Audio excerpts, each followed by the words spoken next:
The dust storm came without warning, swallowing the wagon train whole as if God himself had decided to erase them from the Nevada desert. And when the red clouds finally cleared 3 days later, Grace Thornton stood alone among the wreckage with nothing but the clothes on her back and the terrible knowledge that everyone she had ever known was gone. She walked among the overturned wagons, calling names that the wind snatched away before they could form properly. Her father, her mother, her younger brother Tommy, the Hendersons who had traveled beside them since Independence, Missouri, the Cartwrights with their twin daughters who had giggled and shared ribbons with Grace just days ago. All of them had vanished during that hellish storm, and she had searched until her voice was raw and her hands were bleeding from digging through sand and splintered wood. The realization that she was utterly alone hit her on the fourth morning when she woke shivering beneath a torn canvas, her lips cracked and bleeding, her water canteen bone dry. She was 22 years old, unmarried, without family or friends, stranded somewhere between Carson City and the Idaho border in the year 1878, and death seemed like a patient companion waiting just beyond her line of sight.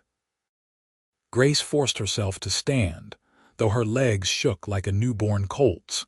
She had to find water or she would die. The thought was simple and clear and terrifying. She chose a direction that seemed as good as any other and began to walk, dragging her feet through sand that seemed determined to pull her down with every step. The sun climbed higher, turning the desert into a furnace. Grace's thoughts began to scatter like startled birds.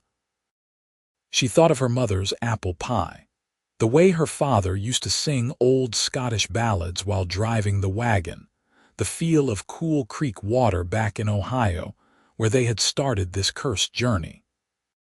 She thought about dying, about whether anyone would ever find her bones or if the desert would swallow her completely, leaving no trace that Grace Thornton had ever existed. She did not hear the horse until it was nearly upon her. The sound of hoofbeats registered dimly, like something from a dream, and when she turned her head the world tilted sideways. Grace felt herself falling, the sand rushing up to meet her, and then there were hands catching her, strong and sure, and a voice that cut through the fog in her mind. "Easy now, I have got you. You are safe." Grace blinked up at the face above her, trying to focus. A man, young, maybe 25 or 26, with sun-darkened skin and eyes the color of summer grass. He wore a dusty brown hat and a faded blue shirt, and there was something solid about him, something real that anchored her to consciousness. "Water," she managed to croak. He nodded and lifted a canteen to her lips with surprising gentleness. "Slow sips now. Not too much at once or you will make yourself sick." The water was warm, but it tasted like salvation. Grace drank greedily until he pulled the canteen away. "More," she whispered. "In a minute. Let that settle first." He studied her face with concern written clearly across his features. "What happened? Where is your party?" The question brought everything crashing back. Grace felt tears burning in her eyes, though she had thought herself cried out days ago. "Gone. The storm, everyone just gone. I searched everywhere, but they are all gone." "The big dust storm 3 days back." When she nodded, his expression grew grim. "That was a bad one. Worst I have seen in 5 years. I am sorry." Those simple words, delivered with genuine sympathy, broke something open inside her. Grace began to sob, great heaving gasps that shook her whole body. The man did not tell her to stop or to be strong or any of the useless things people usually said. He simply held the canteen steady and waited until the storm inside her had passed. "My name is Adam Irving," he said when she had quieted.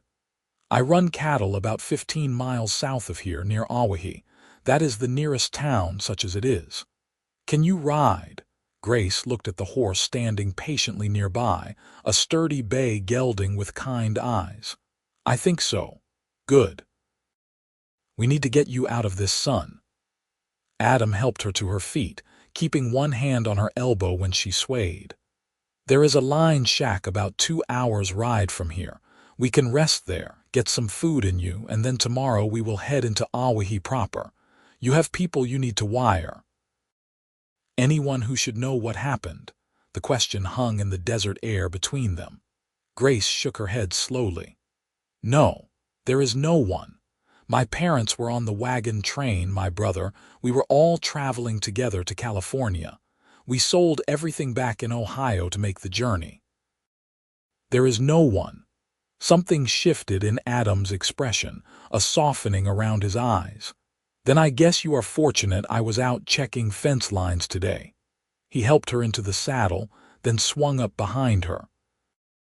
His arms came around her to take the reins, and Grace found herself leaning back against his solid warmth, too exhausted to care about propriety. You are not alone anymore, he said quietly.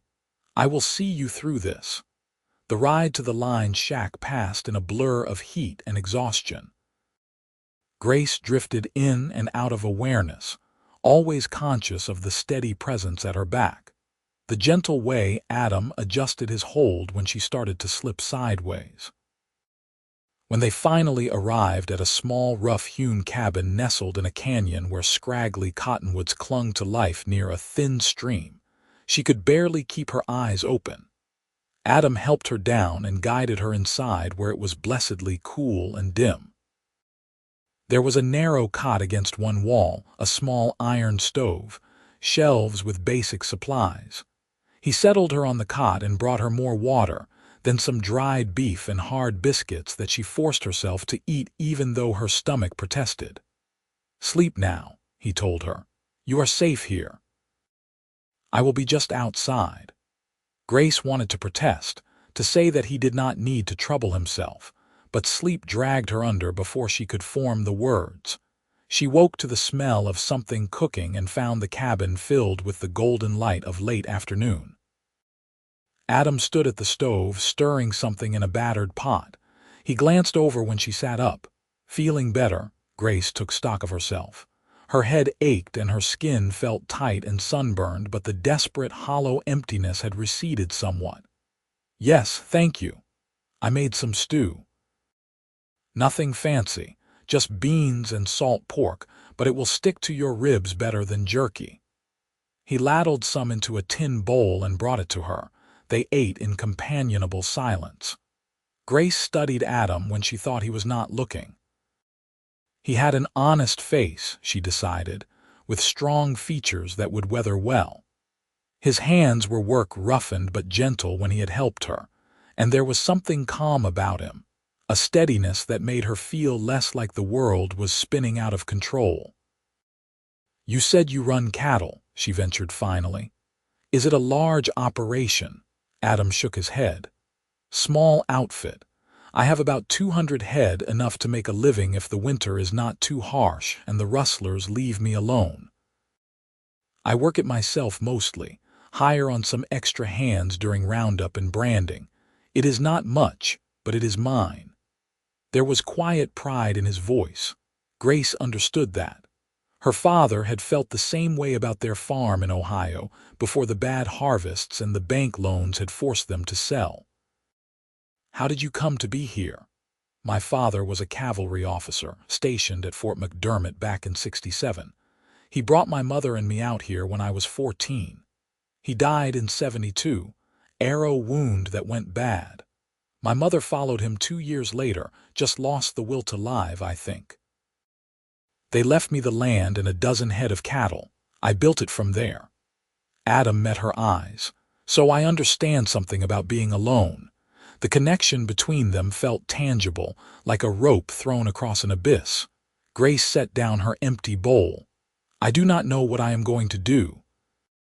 I have no money, no skills that would help me earn a living out here. Back in Ohio, I helped my mother with sewing and kept house, but that will not help me much in Nevada. Awahi has a boarding house run by a widow named Mrs. Patterson. She is always looking for help. The pay is not great, but it comes with room and board. Adam hesitated. Or, if you would rather not go into town right away, I could use someone at my place. Grace felt her cheeks warm. I could not impose on you like that. It would not be imposing. I am being purely practical here. But his ears had gone a bit red, she noticed. I have been cooking my own meals and washing my own clothes for 3 years now, and I am terrible at both. The cabin needs a woman's touch, if you will pardon the expression. You would have your own room, everything proper. I would pay you wages, same as I would any hired hand. You could save up some money, figure out what you want to do next. It was a lifeline thrown to a drowning woman, and they both knew it. Grace considered refusing out of pride, but pride would not keep her alive in this harsh country. That is very generous of you, Mr. Irving. Adam, just Adam. He smiled for the first time, a slow, warm expression that transformed his whole face. We do not stand much on formality out here. Then you should call me Grace. They left for Adam's ranch early the next morning, riding double again on the bay gelding. The land gradually shifted from desert to high prairie as they traveled south and east, with sage and scrub grass giving way to better grazing. Adam pointed out landmarks as they rode, explaining the geography of his range, showing her where the creek ran year-round and where the cattle liked to gather in summer. His ranch, when they reached it near midday, was modest but well kept. The main cabin was larger than the line shack, built from rough-cut logs with a stone chimney. There was a barn, a corral with several horses watching their arrival with interest, and various outbuildings in good repair. Mountains rose in the blue distance, their peaks still holding snow despite the summer heat. It is not much compared to the big spreads, Adam said, and she heard uncertainty in his voice as if her opinion mattered. It is beautiful, Grace said honestly. After days in the lifeless desert, the sight of actual grass and trees and flowing water seemed like paradise. You have built something good here. Adam helped her down from the horse, his hands lingering on her waist for just a moment. Let me show you inside. The cabin was clearly the domain of a bachelor, with bare walls and utilitarian furniture, but it was clean and sturdy. There were 2 rooms, the main living space with its stone fireplace and rough table, and a smaller bedroom. Adam carried her few belongings, salvaged from the wagon wreckage, into the bedroom. You take this room. I will bunk in the barn, more proper that way. Grace wanted to protest that he should not be displaced from his own bed, but she understood the necessity. A single woman living with a single man, even with the best intentions, would cause talk. Thank you. Over the following days, they fell into a rhythm. Grace rose early to make breakfast, marveling at the well-stocked larder. Adam had not been joking about his cooking skills. The supplies were there but clearly underutilized. She made real coffee, fried eggs and bacon, biscuits that actually rose properly. Adam ate with the enthusiasm of a man who had been living on beans and jerky for far too long. This is the best meal I have had in years, he declared after her first breakfast. Grace felt a small glow of pride. Wait until you taste my chicken and dumplings, if you have chickens, that is. I have 6 hens. Help yourself to whatever you need. He left after breakfast to work the cattle, and Grace set about putting the cabin to rights. She scrubbed and swept, organized the jumbled supplies, patched a hole in the curtain that covered the bedroom doorway. It felt good to have purpose again, to have tasks that needed doing. It kept her mind from dwelling on the loss of her family, though grief still ambushed her at unexpected moments. A smell or a sound that would transport her back to the wagon train and leave her gasping. Adam found her crying one afternoon about a week after her arrival.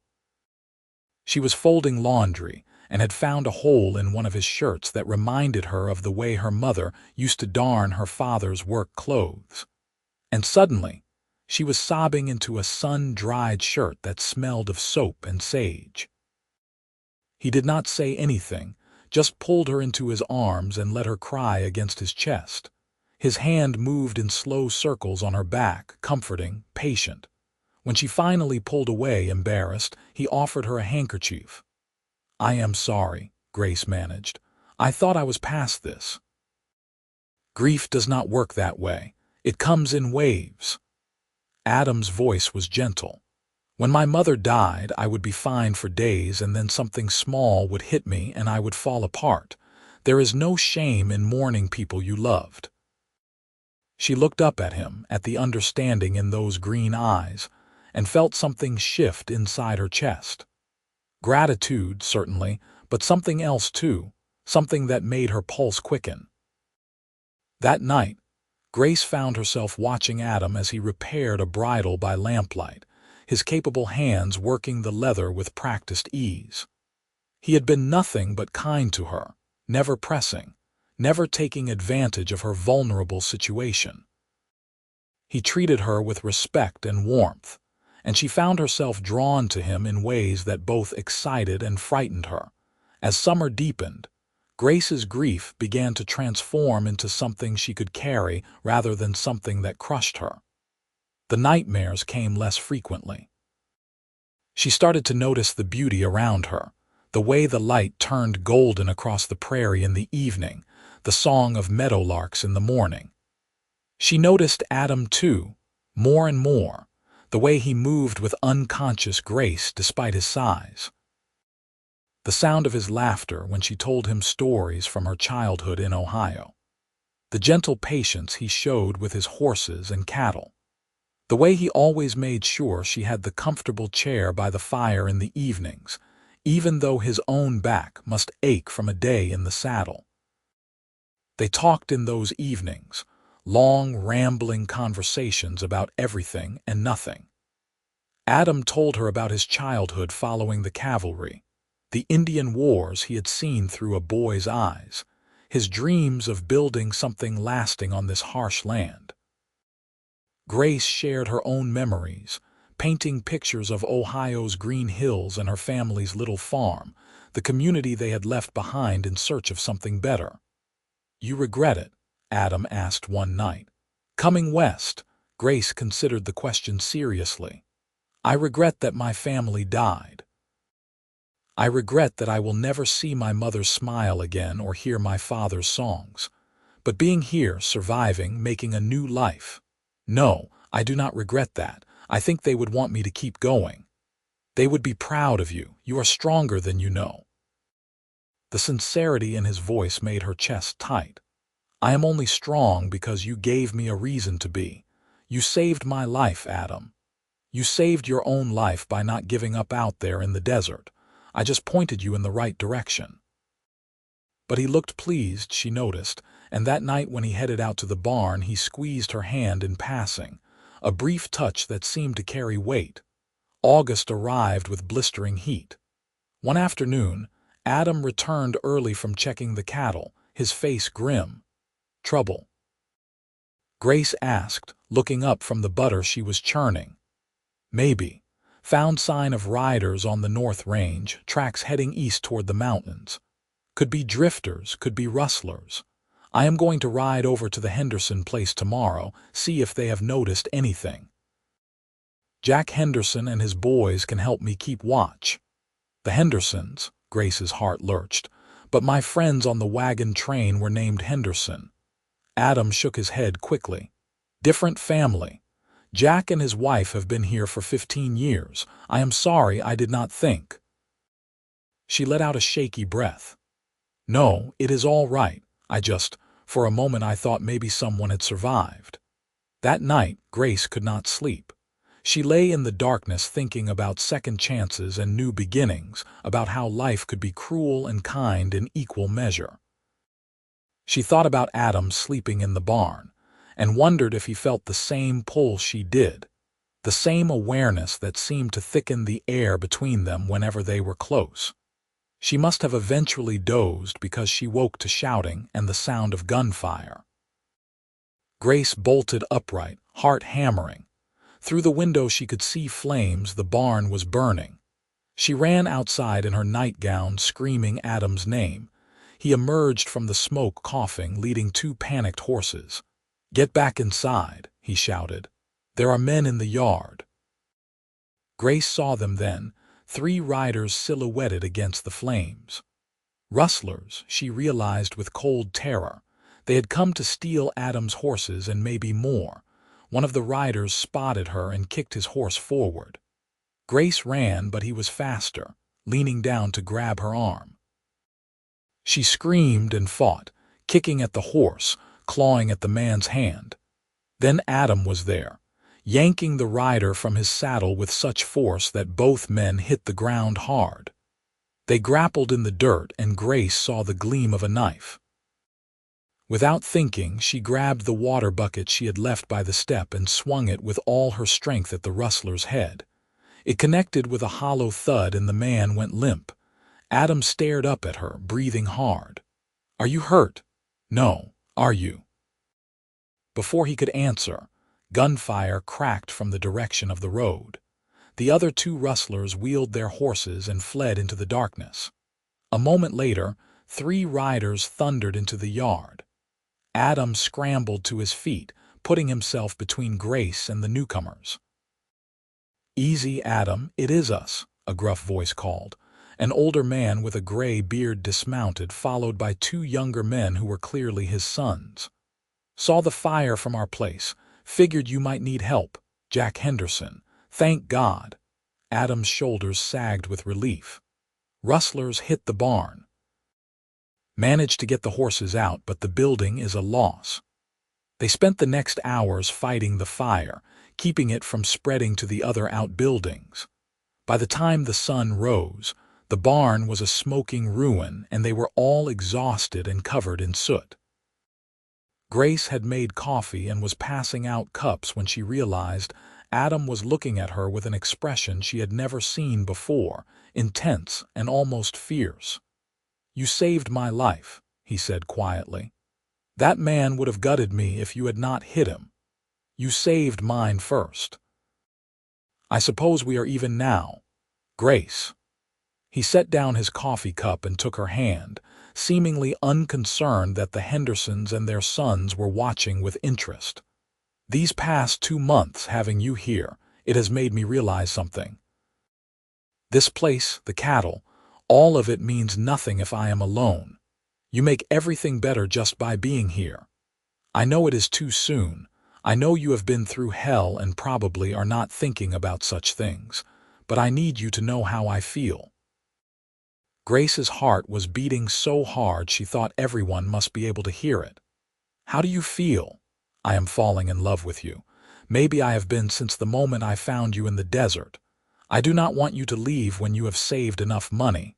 I want you to stay. Forever if you will have me."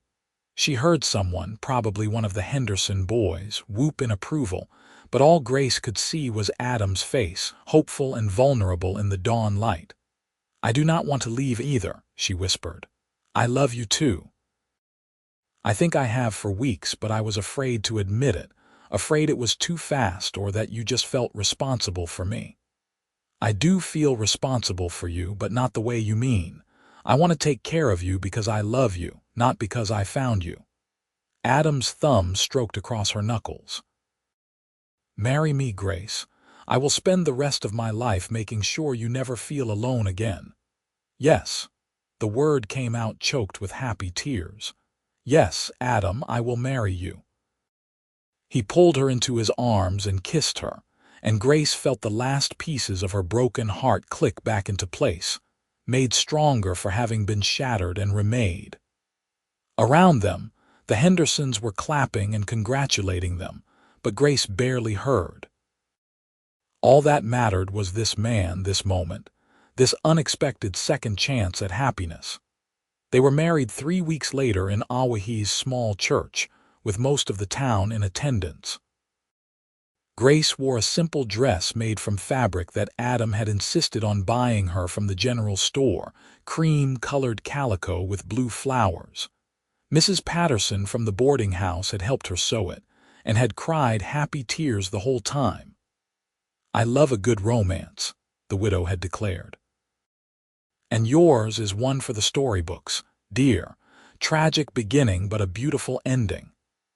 Adam wore his best shirt and looked so handsome that Grace's breath caught when she saw him waiting at the altar. The ceremony was brief but meaningful, their vows spoken with complete sincerity. When the minister pronounced them husband and wife and Adam kissed her, Grace felt a sense of rightness settle over her like a warm blanket.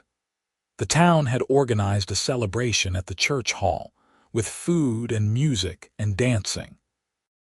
Grace found herself swept from partner to partner, as half the men in town claimed dances, but she kept looking back to Adam, who watched her with such love in his eyes that she felt it like a physical touch. Finally, as evening fell, they said their goodbyes and rode back to the ranch together on Adam's horse, Grace sitting sideways in front of him with his arms around her. The burned-out barn had already been cleared away, and with help from the Hendersons and other neighbors, a new frame was rising.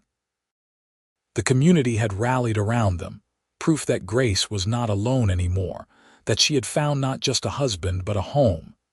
Adam carried her over the threshold even though she laughed and protested that it was unnecessary. Inside, the cabin glowed with lamplight. Grace had spent the morning decorating, filling mason jars with wildflowers and hanging curtains she had sewn. It looked like a home now, a place where two people would build a life together. "Mrs. Irving," Adam said softly, setting her down, "that is going to take some getting used to." "I like the sound of it." Grace reached up to touch his face, tracing the line of his jaw. "I love you so much. I love you too, more than I have words for." He kissed her then, slow and deep, and Grace felt heat bloom low in her belly. She had been nervous about this part of marriage, but with Adam it felt natural and right. They undressed each other by lamplight, and if Grace blushed at her own boldness, Adam's gentle reverence made her feel cherished rather than shy. He was patient and tender, guiding her through the newness of physical intimacy with the same steady care he showed in everything. When they finally came together, Grace understood why people wrote poetry about love. This was more than just bodies joining. It was souls recognizing each other, two lonely people finding completion in their union. Afterward, they lay tangled together in the narrow bed, talking in whispers even though there was no one to overhear. "I used to pray for death out there in the desert," Grace confessed. "I was so certain my life was over." Adam's arms tightened around her. "I hate that you went through that. I do not anymore." She propped herself up to look at him. "If the storm had not happened, if my family had made it to California, I never would have met you. I feel guilty for thinking it, but I cannot help wondering if this was always where I was supposed to end up. I do not believe in fate exactly, but I believe some things are meant to be. You were meant to survive, Grace, and I was meant to find you." The first year of their marriage was not easy. They worked hard from dawn until dusk, rebuilding what had been lost in the fire, expanding the herd, making improvements to the cabin and the land. There were setbacks, a harsh winter that killed several head of cattle, a bout of illness that left Grace weak for weeks. But they faced everything together, and that made all the difference. Grace discovered she had a gift for managing the ranch's finances, carefully tracking expenses and income in a ledger. Adam discovered that he loved teaching his wife to ride, watching her confidence grow as she learned to handle the horses. They made each other laugh, supported each other through hard days, and loved each other with a passion that never seemed to dim. In the spring of 1880, Grace realized she was pregnant. She told Adam on a soft evening in April after a supper of roast chicken and fresh bread. He stared at her for a long moment, then let out a whoop of joy that startled the cat off the hearth. A baby, truly, truly. Grace laughed as he spun her in a circle. Careful, you will make me dizzy. I am going to be a father. Wonder filled his voice. We are going to have a family. Tears pricked her eyes. I wish my parents could have known. They would have loved you. And I would have loved them because they raised an amazing woman. Adam kissed her softly. We will tell our children about them. They will know where they came from, all the brave people who came before. Their son was born in November, during the first snowfall of winter. The labor was long and difficult, assisted by Mrs. Patterson, who had birthed half the children in Awahi. Grace thought she might die from the pain, but every time she felt herself slipping, she would hear Adam's voice calling her back, feel his hand gripping hers. When the baby finally emerged, squalling and red-faced, Adam openly wept. A boy. Grace, we have a son. They named him Thomas, after Grace's younger brother. He had his father's green eyes and his mother's dark hair, and from the moment Grace held him, she knew her heart had expanded to encompass a love she had never imagined possible. Adam was a devoted father, taking to the role with the same quiet competence he brought to everything. He would walk the floor with Thomas at night when the baby was fussy, singing old cavalry songs in his rough baritone. He built a cradle that rocked smoothly, carved toys from scraps of wood. Grace would often find him just watching their son sleep, a look of absolute contentment on his face. "What are you thinking?" she asked one night, coming to stand beside him at the cradle. "That I am the luckiest man alive. I have everything I ever wanted right here." The years rolled by, each one building on the last. The ranch prospered, growing from 200 head to nearly 500. They hired 2 permanent hands, young men who lived in the rebuilt barn and helped with the endless work. Thomas grew from a baby into a curious toddler, and then into a sturdy boy who followed his father everywhere, learning the ways of cattle and horses. In 1883, Grace gave birth to twin daughters, Sarah and Elizabeth. The pregnancy was harder, her body older now at 27, but the joy of holding 2 perfect babies made every moment of discomfort worthwhile. Adam joked that he was now hopelessly outnumbered by women, but his daughters had him wrapped around their tiny fingers from the start. On their 5th anniversary, Adam surprised Grace with a gift, a beautiful silver locket on a delicate chain.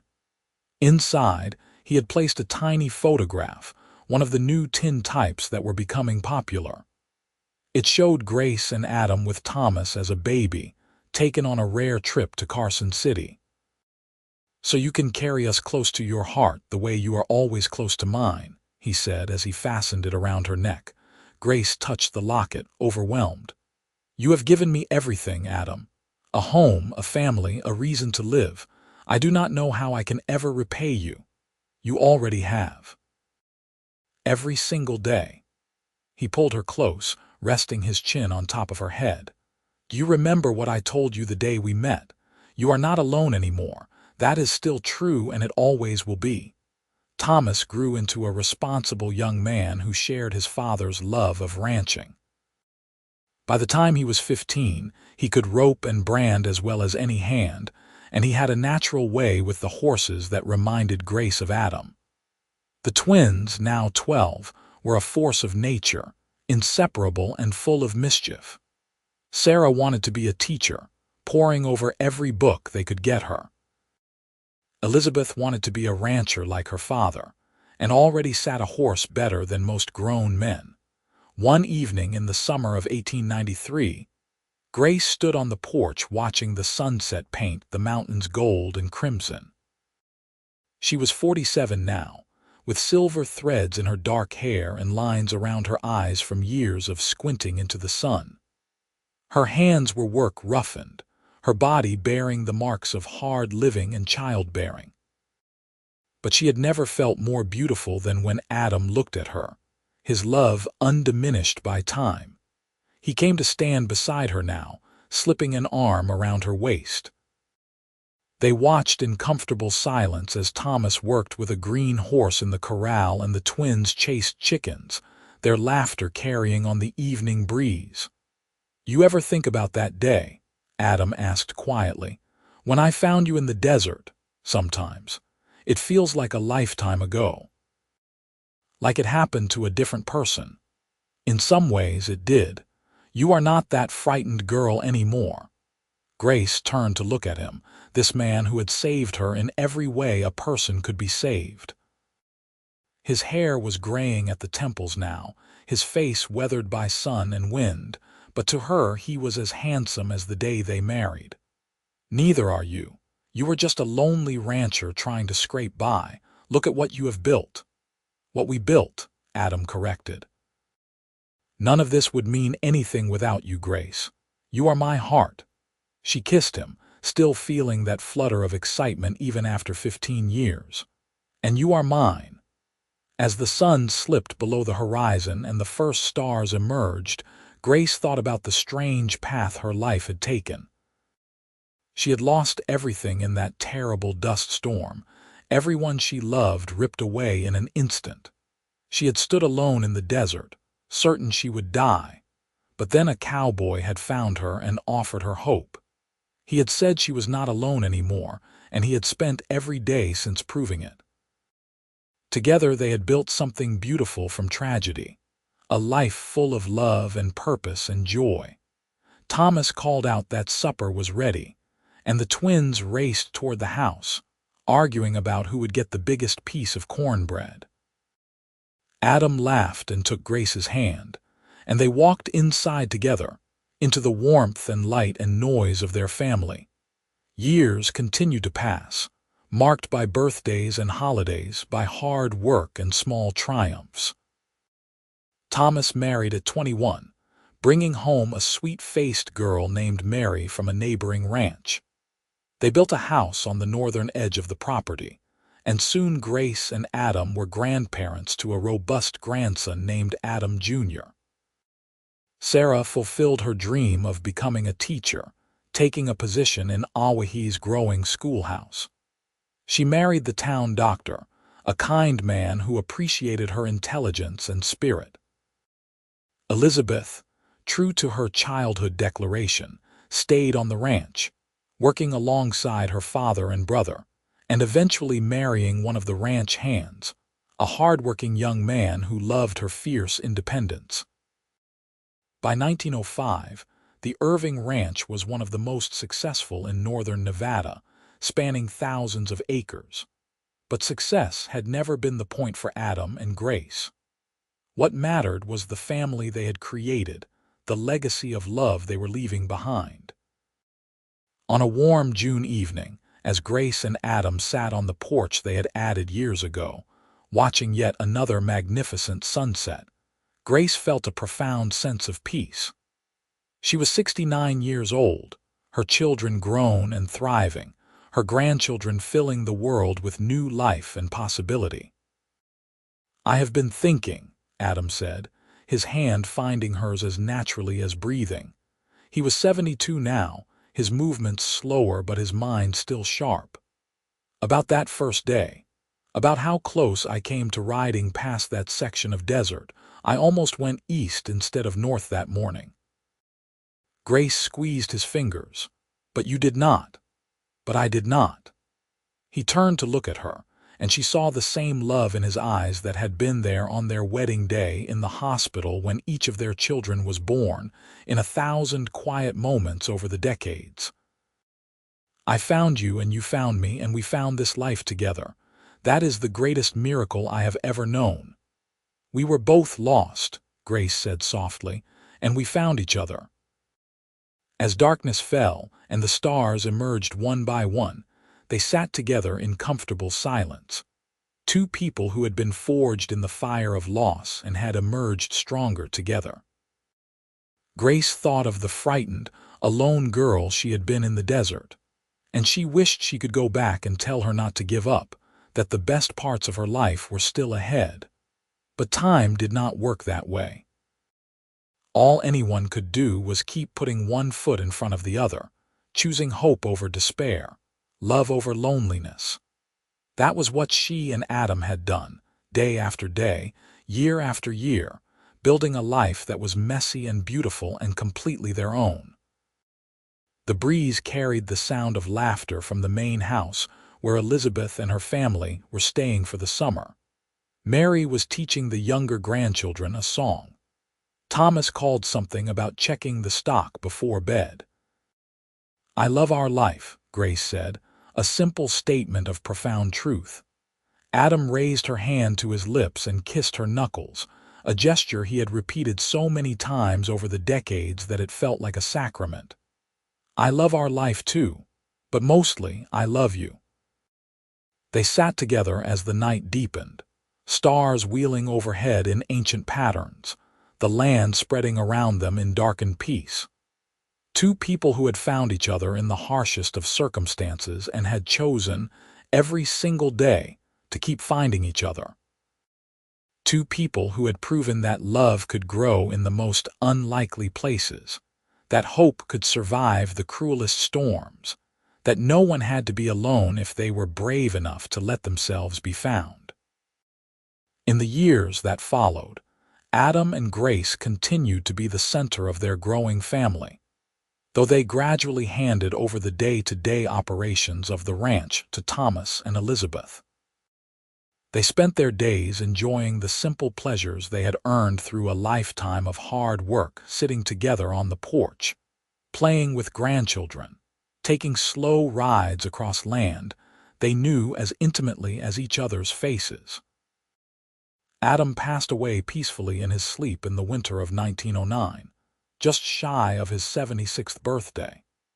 Grace held his hand as he slipped away, whispering that she loved him, that she would see him again, that he had made every single day of her life better just by being in it. The grief was crushing, the loss of her partner of over 3 decades leaving a hole nothing could fill.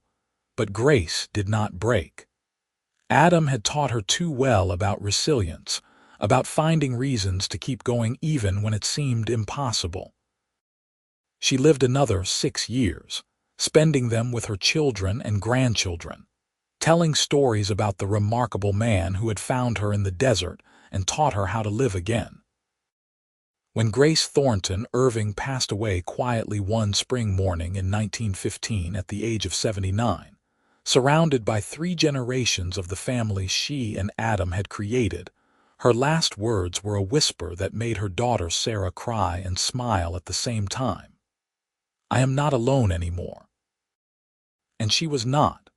She never had been, not from the moment a cowboy had pulled her up from the sand and promised her that she would be all right, that he would see her through. That promise had held true for 37 years of marriage and had sustained her through the 6 years after his death. They buried her next to Adam on a hillside overlooking the ranch they had built together. 2 simple headstones marking the resting place of 2 people who had loved extraordinarily well. And if you visited that place on a summer evening, when the light turned the whole world golden and the breeze carried the scent of sage and grass, you might understand something about the power of love to transform lives, about how one moment of kindness in the desert can ripple outward through generations, creating beauty and hope that never truly dies. The Irving Ranch still stands today, worked by descendants of Thomas and Elizabeth, a testament to what Grace and Adam built together. And sometimes, or so the family stories say, on quiet evenings you can still feel them there. 2 spirits walking together across land they loved, forever proving that loneliness need not be permanent, that love can find you even in the harshest wilderness, and that sometimes the end of one story is simply the beginning of something infinitely better.